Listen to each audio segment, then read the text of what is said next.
దేవుని సార్వభౌమాధికారములో ఉన్నటువంటి యోసేపు విశ్వాసము. ఆదికాండము 37వ అధ్యాయము 18వ వచనంలో యోసేపు యొక్క సహోదరులు తనను చంపుటకు ఏ విధముగా కుట్ర పన్ని ఉన్నారో మనము చదివేదము.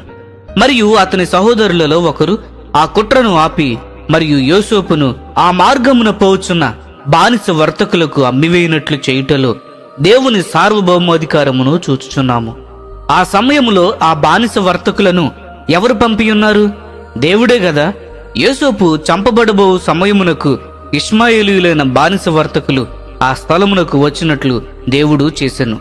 దేవుడు యోసేపును ఎక్కడకు పంపవలనని ఉద్దేశించి ఉన్నాడో ఆ బానిస వర్తకులు ఆ ఐగుప్తునకే వెళ్ళుచున్నారు.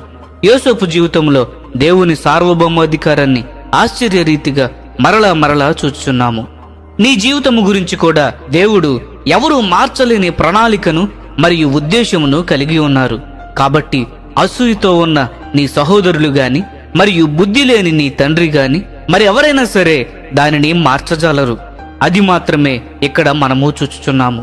యోసేపుకు 17 సంవత్సరముల వయసు వచ్చినప్పటికే దేవుడు యోసేపు విషయంలో తనకున్న ఉద్దేశమును కలల ద్వారా బయలుపరిచెను.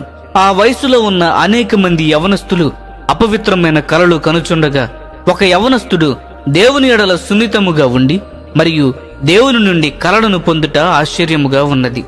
యవనస్తులారా, పెద్ద సహోదరులు మీకు దేవుని సేవించుటకు అవకాశము ఇవ్వలేదని ఎప్పటికీ ఫిర్యాదు చేయవద్దు. నీవు యథార్థముగా దేవునికి లోబడినట్లయితే నీ జీవితములో దేవునికి ఉన్న ప్రణాళికను ఎవరూ పాడు చేయలేరు. సమాజ కూటములలో అనగా బహిరంగ సభలలో సంఘ పెద్దలకు మన మీద అసూయ ఉన్నప్పుడు మనలను మనము తగ్గించుకొని మరియు పెద్దలకు తిరుగుబాటు చేయవద్దని దేవుడు చెప్పుచున్నాడు. ఆ సంవత్సరములలో దేవుడు యోసేపును విరగగొట్టినట్లు మనల్ని కూడా విరగగొట్టగలడు.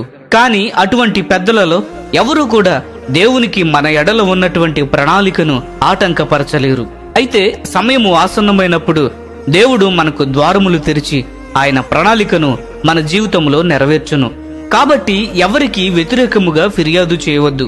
నీ జీవితంలో దేవుని ప్రణాళికను పాడు చేయగల వ్యక్తివి నీవు మాత్రమే. అది గుర్తుంచుకొనుము.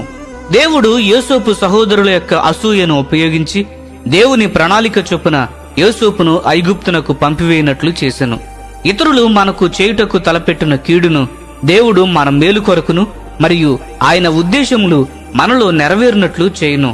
ఇతరులు మనకు చేయవలననుకున్న కీడు నుండి దేవుడు మనలను కాపాడుటయే గొప్ప సంగతి. కాని దేవుడు దానికంటే శ్రేష్టమైన మేలు చేయును. ఇతరులు మనకు చేయు కీడునే దేవుడు మన జీవితంలో ఆయన ప్రణాళిక నెరవేరినట్లు చేయును. దేవుడు సాతానును అలాగూ తిప్పికొట్టుట చాలా మంచిది గదా. ఆలోచించుము.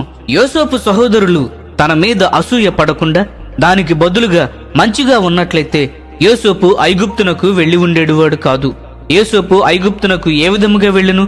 మొదటగా తన సహోదరులు తన మీద అసూయ పడటము ద్వారా, రెండవదిగా వారు తనను బానిస వర్తకులు అతనిని ఐగుప్తునకు తీసుకొని పోయి మరియు అమ్మడము ద్వారా.